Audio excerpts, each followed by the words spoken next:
بسم اللہ الرحمن الرحیم۔ دین و اسلام چینل کے ناظرین، السلام علیکم ورحمۃ اللہ وبرکاتہ۔ صحیح بخاری کی حدیث نمبر 78 ہے، وہ اور حرب بن قیس بن حسن فزاری موسیٰ علیہ السلام کے ساتھی کے بارے میں جھگڑے۔ اس دوران میں ان کے پاس سے ابی بن کعب گزرے تو ابن عباس رضی اللہ تعالیٰ عنہ نے انہیں بلا لیا اور کہا کہ میں اور میرے یہ ساتھی موسیٰ علیہ السلام کے ساتھی کے بارے میں بحث کر رہے ہیں، جس سے ملنے کی موسیٰ علیہ السلام نے اللہ سے دعا کی تھی۔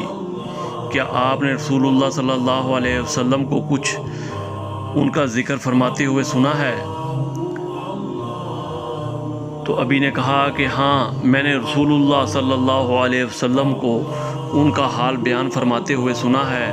آپ فرما رہے تھے کہ ایک مرتبہ موسیٰ علیہ السلام نے بنی اسرائیل کی ایک جماعت میں تھے کہ اتنے میں ایک شخص آیا اور کہنے لگا، کیا آپ جانتے ہیں کہ دنیا میں آپ سے بھی بڑھ کر کوئی عالم موجود ہے؟ موسیٰ علیہ السلام نے فرمایا کہ نہیں۔ تب اللہ تعالیٰ نے موسیٰ علیہ السلام پر وحی نازل کی کہ ہاں، ہمارا بندہ خضر علم میں تم سے بڑھ کر ہے۔ تو موسیٰ علیہ السلام نے ان سے ملنے کی راہ دریافت کی۔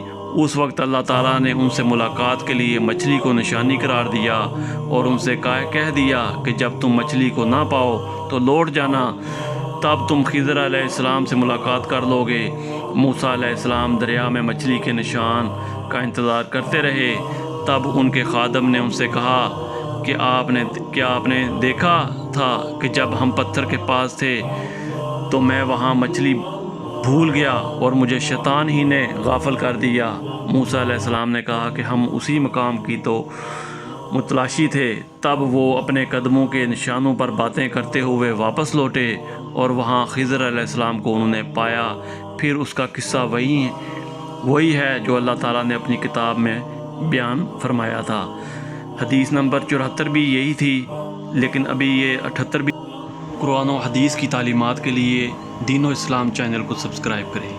جزاک اللہ خیر۔